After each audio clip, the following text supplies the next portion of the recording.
Pochettino out, Mourinho in. Is that the right decision going forward for Tottenham? Let me know it in the comments below. Now, I'm going to give my thoughts, and it's purely just sort of like a reaction sort of thing. So let's go through what we know anyway, or what I know.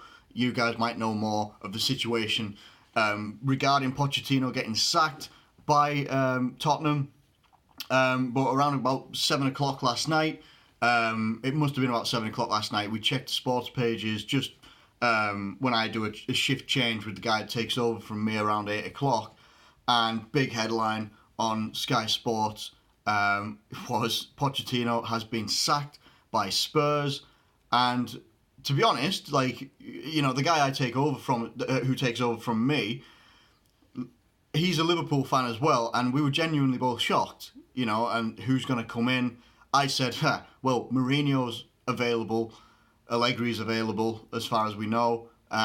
Both guys also linked to Arsenal as well, but obviously Arsenal got Unai Emery, so yeah, that's by the by. So we were just a bit like, well, it would be really weird if it was Mourinho. Like, it would just genuinely be a bit weird. Like, for what Tottenham strive to do and how they go about doing it, and what I mean by that is they want to bring through some of the younger guys like into the first team, which Pochettino has done.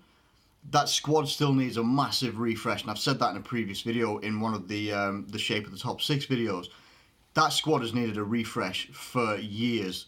You know, the fact that most of that starting 11 that he has available to him, his strongest 11 right now, is still the same 11 that was there when Jurgen Klopp took charge of his first Liverpool game, which was against Tottenham, and it was a 1-1 game back then. There's barely any difference, and that's nearly 5 years ago now. So that squad needs a refresh. A lot of those younger guys maybe aren't getting through like they'd like. They also don't necessarily spend the greatest amount of money. Daniel Levy doesn't like spending a great deal of money. As a businessman, he likes to basically make as much money as he can, which is why he made so much out of Gareth Bale at the time. Probably, you know, in this market, God knows what he would go for now. If you take into consideration what Gareth Bale was like back then, at that point, getting that 80 million for him then was, you know, well, it was on par with Ronaldo when he went to Madrid. It was pretty much a similar figure. So yes, anyway, he wants to make the most money on players being sold and bring in players for, I don't want to say as little as possible, because they spent however much it was on Ndombele, 50 million plus or something like that. But you've also got to recognise they hadn't signed anyone in about 2 years, or maybe it was just a year. But they barely brought anybody in until this summer. So, I mean, I think last year they went the whole year without buying anybody. Lucas was probably their newest acquisition at that point, Lucas Moura.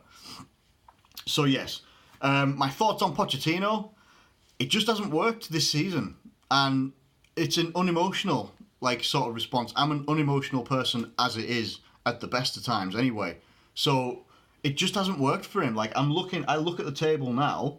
We've played 12 games. Out of a possible 36 points, he's picked up 14, which means he's lost 22 points along the way.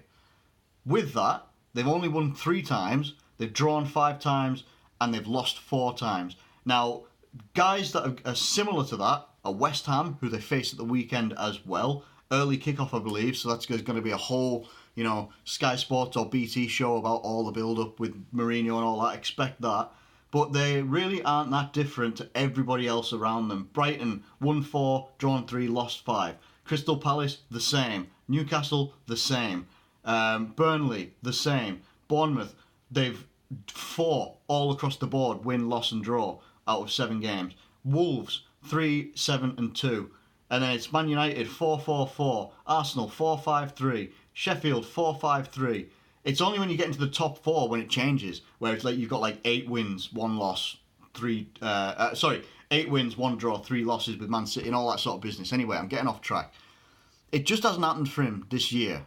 Now, is that down to the players? Are the players down in tools? Or is it the literal fact One, his time is just naturally come to an end.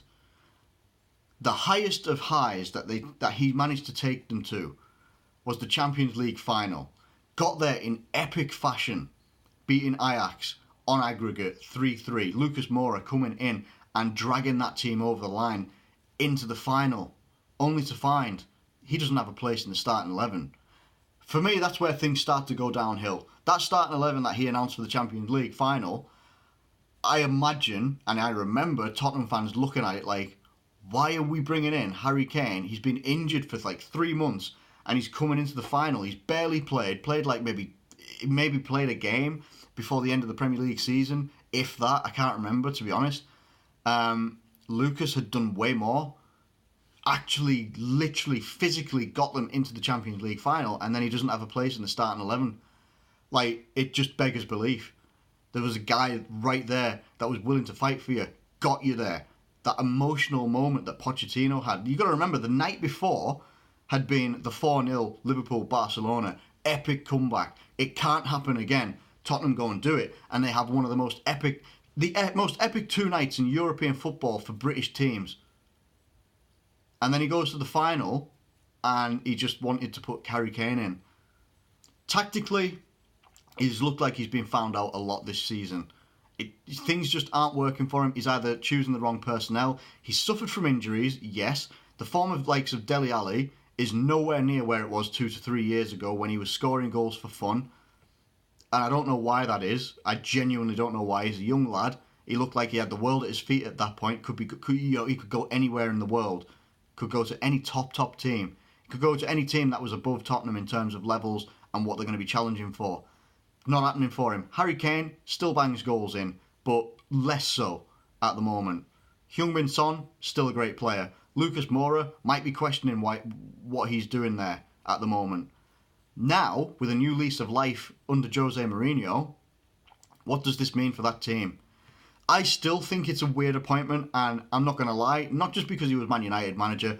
I've never been a fan of Jose Mourinho, but what he does at his teams, he gets them being... I've got no better word for it. He gets his teams basically to be arseholes.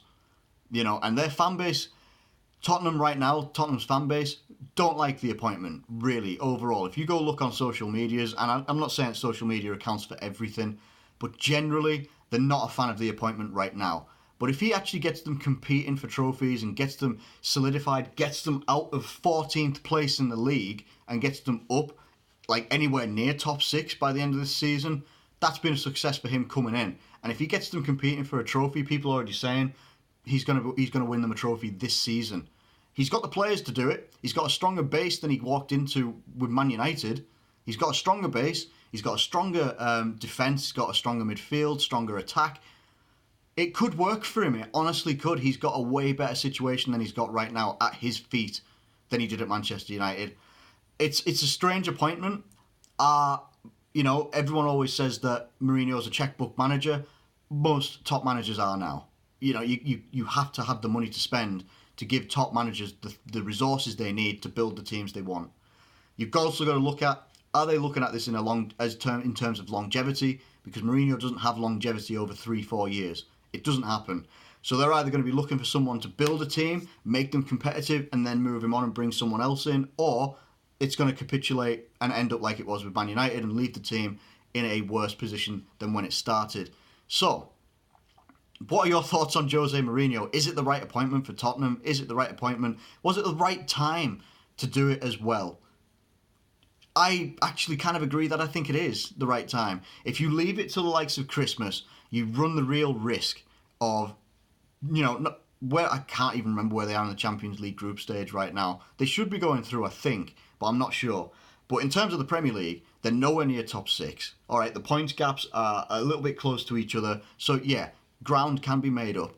But if you carry on with Pochettino and the team in disarray as it was, it might have been too late to leave it till Christmas. They've taken action. They've taken a big stand against probably their most successful manager since God knows when. I don't know. Is it the right time?